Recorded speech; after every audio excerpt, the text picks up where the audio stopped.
अस्सलाम dear students, मैं आपका फिजिक्स टीचर। आज के लेक्चर के अंदर हम ब्रांचेस ऑफ फिजिक्स डिस्कस करेंगे।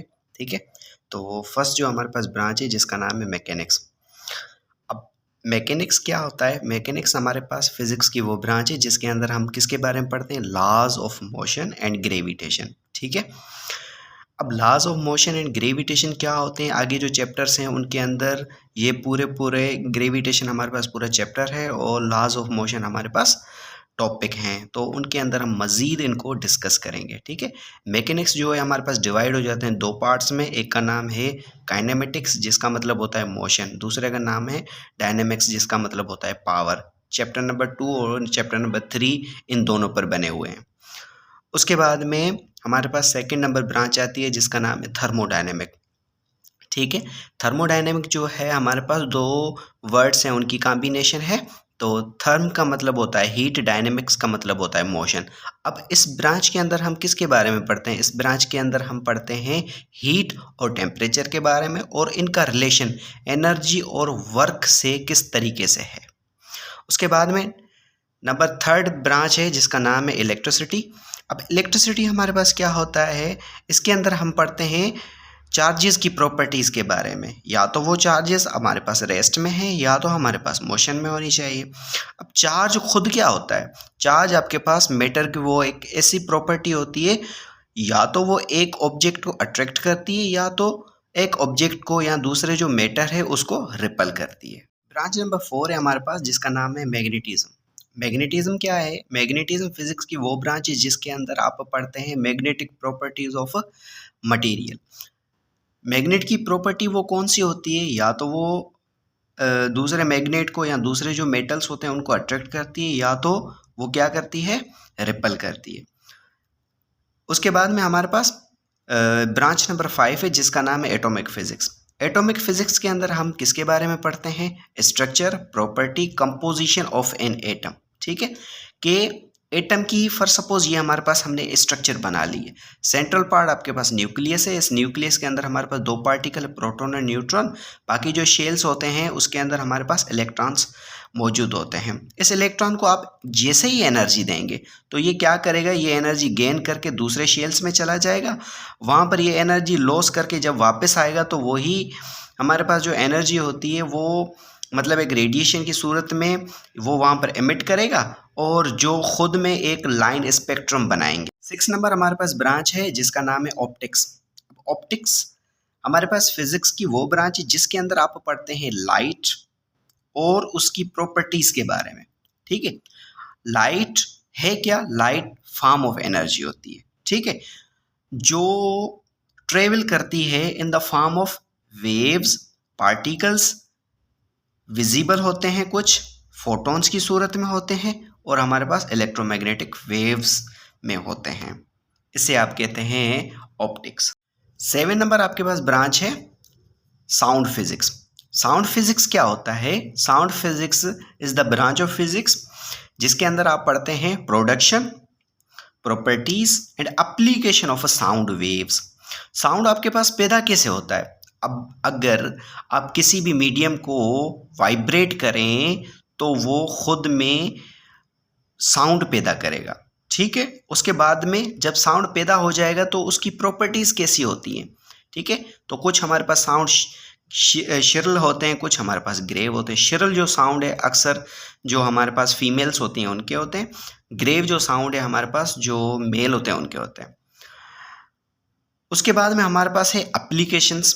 वो कौन सी एप्लीकेशन जो खुद में से साउंड पैदा करते हैं? एक है आपके पास गिटार, दूसरा है आपके पास पियानो। ठीक है, ऑफ साउंड वेव्स। अब ये सब हमने पढ़ लिया, उसके बाद में हमें क्या पता चला? हमें ये पता चला कि ये साउंड जो आपके पास पैदा हो जाता है वो in the form of waves होते हैं। अब वेव किस तरीके से होता है? जैसे हम बात करते हैं तो हमारी जो ज़बान है एक मीडियम है, इसको आप हल्का सा जर्क देंगे या बात करने की कोशिश करेंगे तो आप महसूस करें आपकी ज़बान जो है ऊपर नीचे हो रही है, मतलब वाइब्रेट कर रही है। जब वाइब्रेट कर रही है तो खुद में से इस टाइप का एक साउंड पैदा होता है जो वेव की सूरत होता है।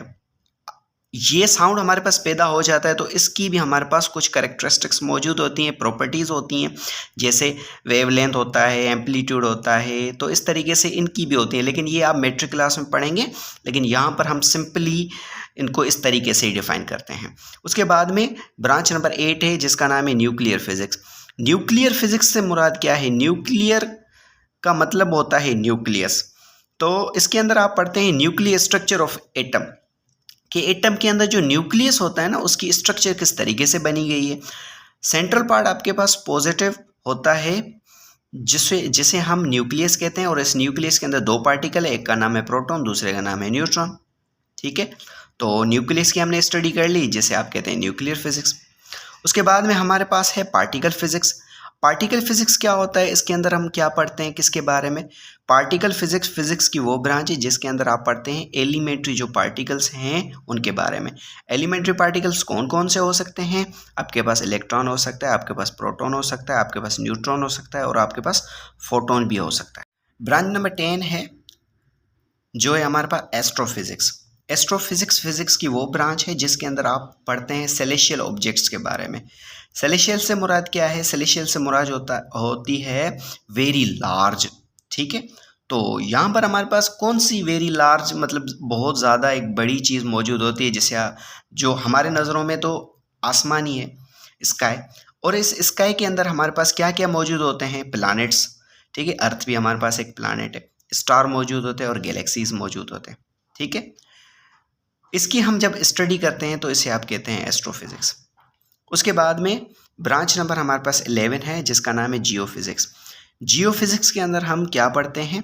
जियोफिजिक्स के अंदर हम पढ़ते हैं इंटरनल स्ट्रक्चर ऑफ अर्थ, कि जो हमारे पास अर्थ है उसकी इंटरनल स्ट्रक्चर किस तरीके से है, अंदर क्या क्या चीज़ें मौजूद होती हैं। तो फॉर सपोज हमने यहाँ पर ये अर्थ बना लिए, इंटरनल स्ट्रक्चर ऑफ अर्थ। अब हम तो अंदर तो नहीं जा सकते किस तरीके से ये बनी गई है, ठीक है, लेकिन हम सपोज कर लेते हैं कि यहाँ पर पानी और दूसरे हमारे पास स्टोन वगैरह मौजूद होते हैं।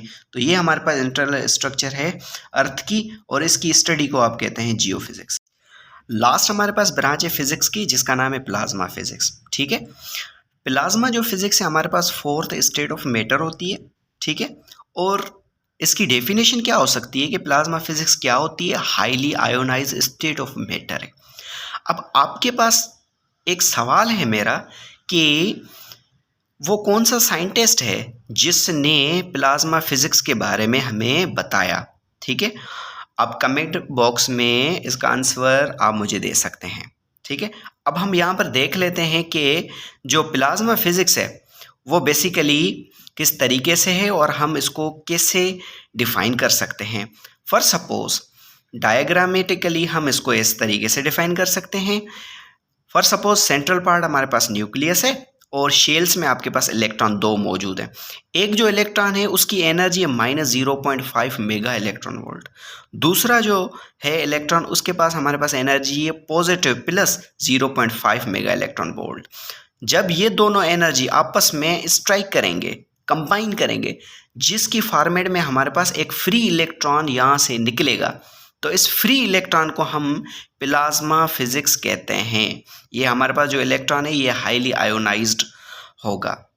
उम्मीद करता हूँ आज का जो मेरा लेक्चर है ब्रांचेज ऑफ फिज़िक्स आपको अच्छे से समझ में आया होगा, और अगर आपको समझ में आया है तो मेरा जो लेक्चर है इसको आप लाइक ज़रूर करें, सब्सक्राइब करें, और अपने जो भी दोस्त हैं उन तक इसकी लिंक ज़रूर पहुँचाएँ।